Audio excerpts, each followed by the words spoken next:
Bem-vindos à nossa aula. Vou dar continuidade aos nossos assuntos, falando sobre a população brasileira. E na aula passada nós falamos sobre os quilombos, né? Povos que aqui se estabeleceram, né, com a chegada dos escravos, que basicamente os quilombos eles surgiram dos escravos que fugiam da dominação, né, dos seus senhores. E aí fugiam para o interior e lá estabeleciam uma forma de uma comunidade, né, em que eles tentavam, em que eles viviam, né, de forma livres, certo? Então foi uma das maneiras de resistência que os negros encontraram no período da escravidão aqui no Brasil. E aí eu passei uma atividade para vocês, justamente a atividade da página 88, né? Página 88. E que inicia nesse texto, né, da página 88, porém as questões vão estar na página 89. E aí justamente, né, que é retratando um quilombo, né, uma comunidade, uma pequena, os moradores, né, que sobreviveram ao longo do tempo, né, várias gerações foram se passando e eles conseguiram manter a sua forma de viver, mesmo enfrentando, né, a especulação imobiliária, né, a tentativa de tomar as terras que eles há séculos se estabeleceram. Então aqui conta a história da família, de algumas famílias, né? A gente está aqui a família Pinto, né? Que está numa região do Rio de Janeiro, uma região muito valorizada, porém eles já estão lá há várias gerações. Esse terreno, né, é passado de pai para filho, foi passado de pai para filho. É um terreno que se estabelece ao longo de 18 mil metros quadrados, certo? E está localizado em meio a luxuosas mansões na região do Rio de Janeiro. Então o líder dessa comunidade quilombola, né, ele relata ao longo desse texto, né, justamente as dificuldades para manter, né, a comunidade e também regularizar, certo? Regularizar a sua propriedade, certo? Bom, e aí tá aqui, pessoal.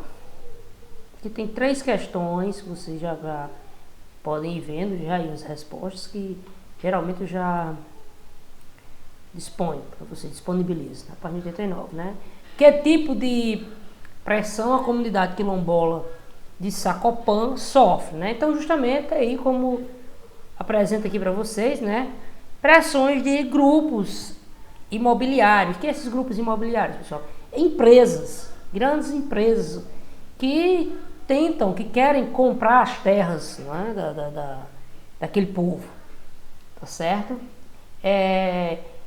Porque a região onde eles estão é uma região muito valorizada, uma área nobre do Rio de Janeiro. Aí as outras, né, em sua opinião, qual a importância da luta e da organização das comunidades quilombolas? Então, que é uma resposta pessoal, né?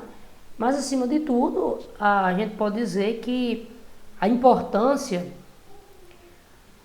da luta das comunidades quilombolas, né, é justamente a resistência, certo? A resistência contra um sistema desigual. Pode colocar dessa forma, né? É a resistência, né, do povo negro às desigualdades. Ponto. resistência do povo negro às desigualdades.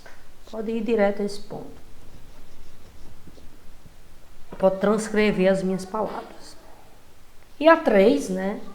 Selecione pelo menos 2 argumentos para defender o direito das comunidades tradicionais. Né? Então aqui você vem aqui, eu destaquei, aqui tem até uns pontinhos azuis, né? Tá aqui, ó.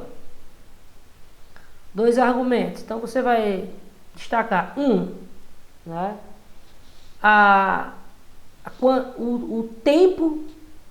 O tempo que as comunidades estão vivendo na região, olha aqui, 105 anos. Né? Então você vai destacar isso. O tempo em que as comunidades estão vivendo. Né? Na realidade aqui, esses 105 anos aqui é só a família Pinto, né? Mas tem outras famílias, são 9 famílias, que são até mais velhas, tem algumas. E o segundo ponto, né? O segundo ponto que a gente poderia destacar é o reconhecimento dos direitos dos quilombolas. 2 argumentos muito bons. O tempo que eles estão na terra e 2, né, o reconhecimento dos direitos dos quilombolas. Ponto.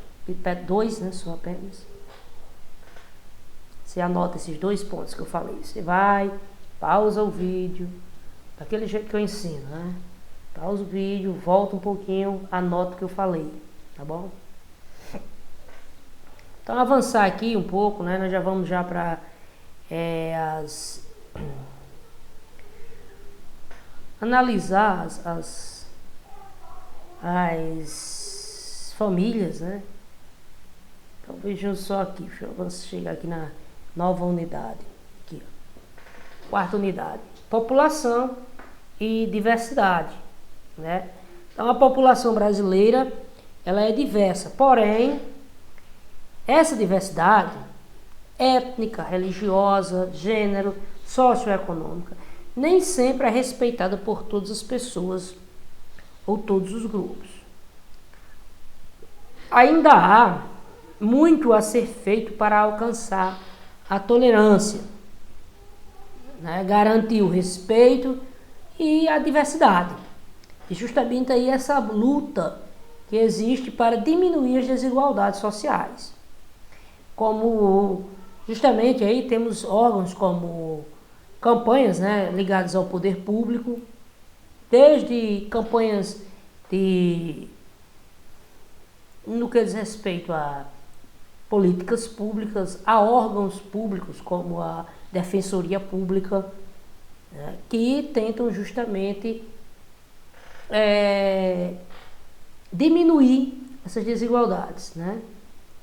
Então, são muitas as ações que podem ser feitas. Tá aqui, ó, você tem aqui várias, como você vê, o povo brasileiro é um povo diverso, né? Uma diversidade muito grande. Você tem aqui uma família de pessoas negras, aqui, ó, pessoas brancas, esses daqui de japoneses, que também tem muitos brasileiros de origem nipônica. Então, o Brasil é essa diversidade, e é a beleza do nosso povo, né? Essa diversidade de cores, de raças, de religiosidade, que faz com que o nosso país ele seja tão bonito. E aí, vamos avançar aqui, olha,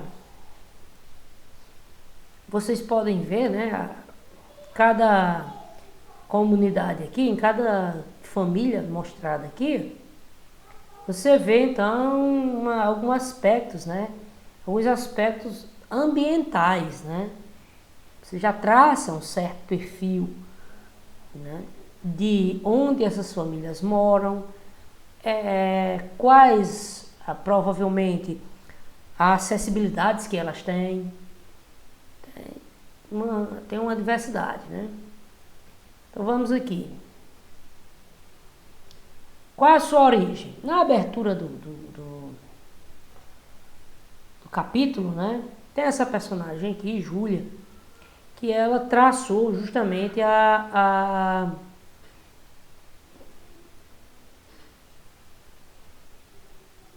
árvore genealógica da família dela, certo?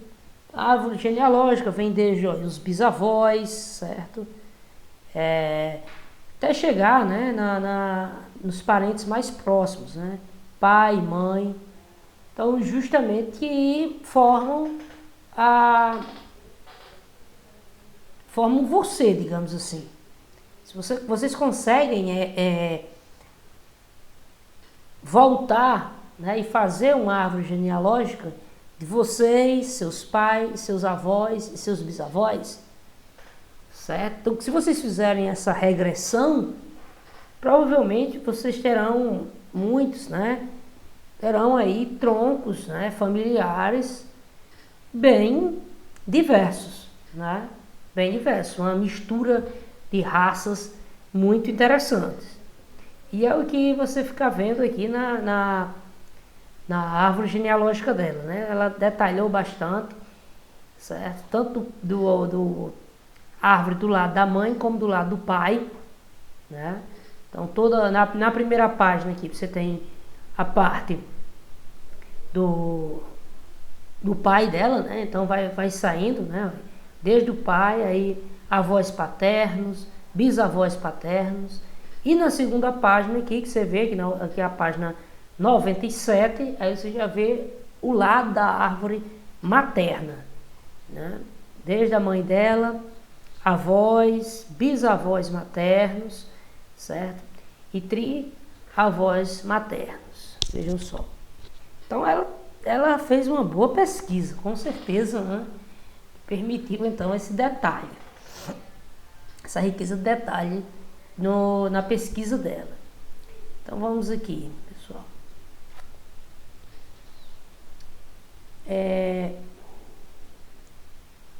Diversidade da população brasileira. Só regular aqui. Ao observar a árvore genealógica de Júlia, podemos ver, né, que as pessoas da família dela nasceram em diferentes lugares, até mesmo em outros países. Pode ser isso também aconteça em sua família. É isso que eu estava dizendo a vocês. Se vocês fizerem a árvore genealógica de vocês, vai ter aí uma mistura de povos e de raças, com certeza, muito grande. Alguns de seus antepassados podem ter origem em diferentes lugares do Brasil, da América ou de outros continentes. Você pode também ter um antepassado indígena. A população brasileira resulta, então, da miscigenação. Então, miscigenação é essa mistura, né? Mistura de vários povos, entre indígenas, negros, brancos, todos de diferentes povos, que contribuíram, né, para essa grande diversidade cultural do nosso país. Essa diversidade pode ser observada, por exemplo, nas características físicas das pessoas e também na herança cultural. Então, para observar as origens da população brasileira, então o IBGE, o Instituto Brasileiro de Geografia e Estatística, estabelece uma classificação por cores ou raças. São 5 categorias, né? Pessoas que se definem como brancas, pretas, amarelas, pardas e indígenas. Então, nas respostas do censo, ao preencher os documentos, né, as pessoas escolhem, né, entre 5 categorias, essas 5 categorias que eu apresentei para vocês de cores, que considera pertencer. Ou seja, existem também a autodeclaração, né, então, que é justamente você se declara que cor, né? E existe a autoatribuição, né, que é as pessoas olham para você e diz que cor você é, né? Então, geralmente, a autodeclaração é como você se identifica. Então, distribuição da população por cor. Então, veja só, né? Nessa pesquisa aqui, ó, 46% da população se declara parda. Em 2017, 46% se declara parda. 1% se declara amarela ou indígena. Então, essa cor amarela, pessoal, é descendentes de japoneses, né? Se declaram dessa cor. Cor preta, 8,6%, e branco, 43,6%. Então veja isso aí. Vão marcando aqui que essa é a nossa primeira atividade de hoje. Então, página 98, respondam as questões 1 e 2. No fim da aula, vocês fazem essa questão. Vocês voltam e fazem a questão, tá bom? Eu já estou indicando para vocês quais as questões que eu vou cobrar. Bom, e aí, ó, nós temos aqui embora a classificação do IBGE receba críticas por reunir em apenas 5 grupos a grande diversidade da população brasileira, ela evidencia importantes dados sobre as desigualdades étnicas e raciais do país. Esses dados podem auxiliar os governos, né, justamente a planejar, a criar políticas públicas, né, para melhorar as condições de vida das pessoas. Então está aqui algumas informações sobre o censo de 2010, como você observa, certo? E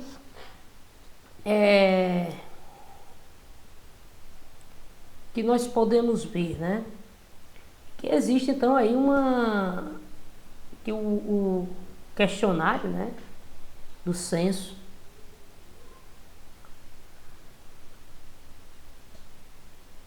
vamos ver aqui,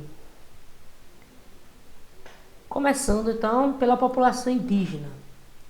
Ao utilizar a internet para pesquisar a vida dos povos indígenas no Brasil, né, Mariana digitou na ferramenta de busca o que é ser indígena hoje, né? Observe algumas imagens que ela encontrou, né?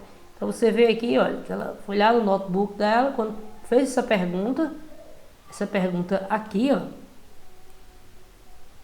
que é ser indígena hoje, né?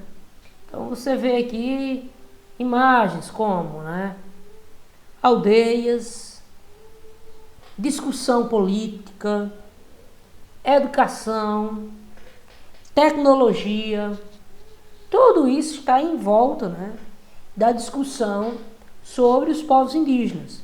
Como assim, né? Então, como você pode observar as fotografias, Mariana encontrou em uma pesquisa uma grande diversidade de povos indígenas no Brasil, cada um com sua cultura.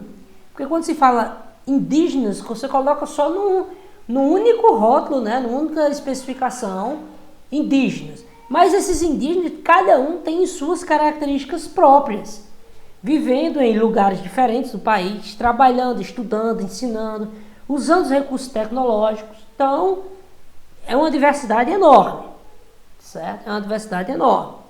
Então, vocês marquem aí também, olha, essa questão da página 100, certo? Página 100, questão 1 da página 100. 98, 1 e 2, página 100, 1. Tá aqui, né, algumas tabelas complementares sobre os censos de 91, 2000, 2010, certo? Por regiões, né? Participação relativa da população residente autodeclarada indígena, que se declara índio, né, de origem indígena. Então, 91, ó, 42% da população na região norte se declarava de origem indígena. Em 2000 caiu para 29%.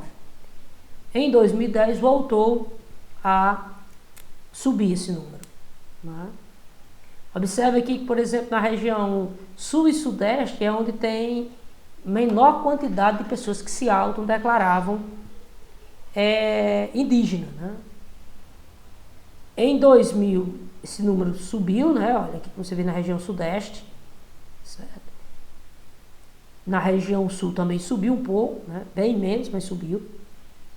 E aí já no ano 2010 esse número volta a cair. Então, ó, o contato dos povos indígenas com o colonizador foi devastador. Doenças, escravidão e conflitos, entre outros fatores, né, causaram a redução do número da população indígena. Muitos grupos foram exterminados, outros foram integrados ao colonizador europeu. E outros foram lentamente expulsos para o interior, eles foram fugindo, né? De acordo com que o colonizador ocupava o litoral brasileiro, eles iam indo cada vez mais para o interior, devido justamente a essa ocupação. Ao longo do tempo, os territórios antes ocupados por indígenas deram lugar, né, às cidades, extensas áreas agrícolas, pastagens, outras áreas de mineração. Então o território ele foi sendo ocupado pelo homem branco, digamos assim, pelo colonizador, e o índio ele simplesmente ele foi fugindo, porque ele não tinha uma resistência, ele não tinha como enfrentar nessa disputa, certo? Então, até os anos 70, a população indígena brasileira encolheu, né, significativamente. No entanto, a partir dos anos 80, passou a apresentar índices de crescimento. Em 91, chegou aí uma população de 294 mil pessoas se autodeclararam indígenas. Em 2010, essa população aí, olha, já estava chegando próximo de 1 milhão. 896 mil pessoas se autodeclaravam indígenas. Então, um crescimento assim muito significante. O principal fator que explica o aumento é que muitas pessoas passaram a se assumir, né, as suas origens, se autodeclarando indígenas. Alguns pesquisadores também atribuem esse aumento, né, da população ao maior acesso ao atendimento médico, vacinas, medicamentos. Então, aquela mortalidade que antes era tão alta entre os indígenas, ela passou a ser controlada. No entanto, ao comparar alguns índices sociais de educação, saúde, expectativa de vida ou esperança de vida, como queiram chamar, da população indígena com o restante das populações do país, né, é possível observar uma grande disparidade, uma grande diferença, né, entre os indígenas e os outros povos. Daí a importância de constante luta desses povos por seus direitos e pela melhoria na oferta, né, de serviços públicos essenciais. Aqui uma média, né, aqui você vê, olha, um dado da população brasileira no total, né, e o outro aqui ao lado, né, da população indígena. Então, olha, índices de alfabetizados, né, você vê aqui destacado aqui em roxo, né? Então, 76% da população indígena ela é alfabetizada, enquanto que a população geral do Brasil é bem mais, 90,4% é alfabetizada. O índice de analfabetos, você vê aqui, ó, a diferença, né? Então, 23% da população indígena é analfabeta, né? E apenas 9,6% da população brasileira, no contexto geral, é analfabeto. Então, entre os índios, a gente vê que existe um analfabetismo bem mais presente, né? Então, você marca aí, então, essa outra questão, a página 101, questão 1 e 2. Então, pronto, nós nós escolhemos aqui 5 questões, tá certo, pessoal? A página 98, anotem aí no caderno de vocês, página 98, questão 1 e 2. Página 100, questão 1. E página 101, questão 1 e 2 de novo. Perdão, questão 2 e 3, perdão. Isso e 2 não. Questão 2 e 3. Certo? Página 101, questão 2 e 3. Bom, então aqui, os índios, eles se manifestam, né? A cultura, ela é uma forma de expressar sentimentos, momentos em que determinada pessoa ou povo vive, né? E o Brasil, ele está completo, cheio de termos de origem indígena. Então, os povos indígenas contribuíram para a formação da sociedade brasileira e também para o enriquecimento da cultura e em muitos aspectos. Inúmeros nomes, né, de objetos, lugares, pessoas, alimentos, plantas, são de origem indígena. Exemplo, Canoa, Manaus, Iguaçu, Cuiabá, o nome Janaína, abacaxi, camarão, tudo isso aí é de origem indígena. Né? Conhecimentos culinários, ingredientes variados foram incorporados ao nosso cotidiano, como os pratos preparados à base de milho e mandioca, que fazem parte da gastronomia brasileira. Além disso, os indígenas também, né, detêm conhecimentos milenares sobre plantas medicinais utilizadas para tratamento de doenças em que vem despertando, né, a atenção da indústria farmacêutica mundial. Além dessas contribuições mais conhecidas, há diversas manifestações artísticas contemporâneas, muito ricas na pintura corporal, na música, artes plásticas, cerâmica e literatura. As pinturas Yanomamis aqui, ó. Certo?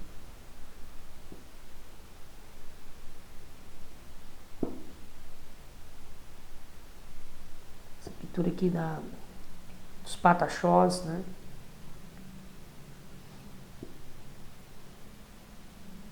Vocês veem que eles têm uma característica cultural muito forte, né? Presente. A pintura, né, dos corpos também, que é uma tradição relacionada à estética, né? À beleza estética, certo? Do índio.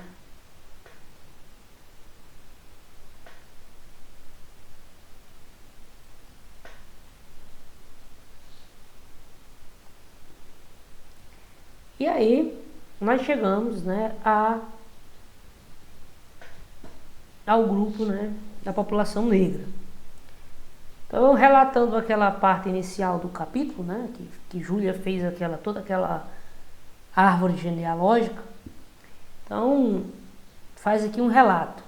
Quando Júlia tinha 5 ou 6 anos, ela via diferentes bonecas nas lojas de brinquedos e achava estranho que não houvesse bonecas negras como ela. Como era difícil encontrar bonecas e outros brinquedos que representassem pessoas negras. Hoje, Júlia pensa que seria muito importante ter bonecas nas prateleiras das lojas, né, para crianças negras também, né, serem representadas. Então aqui já é um bom questionamento, né? Um bom questionamento. Em 2017, né, as categorias que formam a população de negros no Brasil, pretos e pardos, na classificação do IBGE, corresponde a 55,6% da população. Quando junta, né, negros e pardos. mesmo sendo a maioria numérica, essa população ainda tem pouca representatividade. São não só quando o assunto é brinquedo, mas também programas de TV, cargos políticos. Então, na realidade aqui o livro está retratando justamente a ocupação de espaço, né, por parte dos negros, que ainda é pouco expressivo. Então, apesar dos avanços da população negra no Brasil, a população negra ainda tem os piores, né, as piores condições de vida, quando está se tratando de índice, né, de qualidade de vida, quando comparada com a população branca. Portanto, existem grandes desigualdades entre os dois grupos, que é revelada, né, em diversos indicadores sociais da educação, da saúde, da renda. Aqui, olha, vou fazer aqui, tem esses gráficos aqui, ó. População branca, a média de estudo, né? Média de estudo. Pessoas com 15 anos ou mais, de cor branca e negra. Então você vê aqui, olha, a média aqui, você tinha em 95, 6,4 anos de estudo. 2005 subiu para 7,8, 2015 atingimos 9 anos para quem é da população branca. A média, isso aqui é uma média, pessoal. A população negra, né, era 4,3, depois subiu para 6 e agora está em 7,4 anos. Bem abaixo quando se comparado um com o outro. Rendimento mensal no trabalho da população, com maior de 16 anos, segundo a cor, né? Então a população branca, geralmente, aí você vê, ó, ela sempre tem uma vantagem financeira, né, maior. Então, por exemplo, a população branca em 95, R$ 1.800, R$ 1.809,60. A diferença era quase de R$ 1.000. Veja só aqui, né? Em 2005, a população branca subiu para 1.600, teve um ganho, né, de qualidade de vida, de financeira. Mas isso, ó, entre os negros se intensificou mais a desigualdade, né? Em 2015, né, essa desigualdade, né, foi 2.229, ganha a população branca em média, enquanto que a população negra 1.266. Então, aí uma diferença de R$ 1.000, bem acentuada, né, no contexto geral. Então, as origens das desigualdades entre brancos e negros, né, não são recentes. Entre os séculos 16 e 19, mais de 4 milhões de africanos foram trazidos à força para o Brasil, o país que mais recebeu africanos escravizados. E o último da América a abolir a escravidão. Nós acabamos com a escravidão só em 1888. Com a abolição, a população negra foi abandonada à própria sorte. E simplesmente, pessoal, assim, né? Os negros, não foi dado condições para que os negros eles entrassem na sociedade de forma digna. Então, eles, digamos aí, o ano de 1888, né? Então eles eram escravos,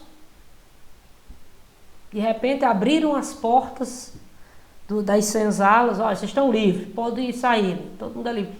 Mas o que fazer com essa liberdade? Se não foi dado condições para eles, né? Então os negros, eles praticamente saem das senzalas, vão para as cidades, mas vão viver, né, de forma sem ter condições. Daí eles vão ter que habitar onde? Vão viver nas regiões ali que correspondem às atuais favelas, né? As atuais favelas. Então, com a abolição negra, com a abolição, a população negra foi abandonada à própria sorte. Os negros escravizados tornaram-se livres, mas a sociedade não ofereceu meios para que essa liberdade fosse efetiva, e garantisse cidadania plena. A maioria continuou sendo explorada, realizando trabalhos mal remunerados, sem condições de acesso à qualificação para exercer outros papéis na sociedade. Então, basicamente, o negro, com essa liberdade que foi dada a ele aí no início do século XX, do fim do século XIX, início do século XX, então ele simplesmente estava ocupando ali atividades que os brancos não queriam. Não era atribuído aos negros. Então, ao longo dos anos, as desigualdades socioeconômicas entre negros e brancos, e o racismo marcaram a nossa sociedade. A sociedade brasileira ficou muito forte, essa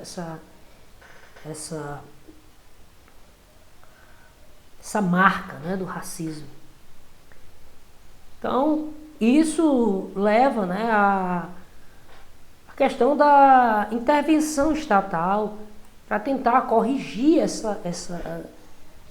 esse problema do racismo. Então, você observe aí, essa imagem, uma campanha, sobre o racismo, certo? Então, aí justamente para ligar e denunciar práticas de racismo, práticas de racismo. Então, você vê aqui. Então, o racismo no Brasil é estrutural, ou seja, está presente em todas as esferas da vida pública e social e se manifesta na violência, na falta de acesso à educação, entre outros aspectos. Por muito tempo, o Brasil foi considerado por alguns grupos, uma democracia racial, isto é, uma sociedade na qual os negros e brancos convivem em harmonia. Essa ideia é chamada de mito da democracia racial e ajuda a explicar a manutenção das desigualdades. Então, é aquela situação que eu disse para vocês, os negros, eles não são mais considerados escravos, não são escravos, desde 1888, porém a sociedade nega a eles uma forma, de igualdade, uma forma de igualdade social. Então, igualdade de oportunidades. Então, não assumir a existência do racismo contribui para que as pessoas não se conscientizem, não falem de forma aberta sobre o problema. Podemos dizer que a maior parte das vezes, o racismo no Brasil, ele é velado, certo? Ele é disfarçado. Então, dados aqui, na nossa aula aqui, dados mostram que a população negra é mais vulnerável à violência. Então, aqui é algo estatístico, para demonstrar para vocês um pouco dessa desigualdade. Então, sobretudo os jovens. Então, em 2015, de 100 pessoas vítimas de homicídio, 71 era de origem negra. Então, desse total, metade tinha aí entre 15 e 29 anos. Então, e quando você vai extrair isso, as mulheres são justamente um dos alvos mais corriqueiros dessa violência. Por quê? Porque a questão de vulnerabilidade. Então, sofre com a violência, a violência ligada ao gênero, certo? Então, tudo isso aí mostra um contexto de desigualdade em que o negro, ele sofre no nosso país. Beleza, pessoal? Essa foi a nossa aula. Até a próxima.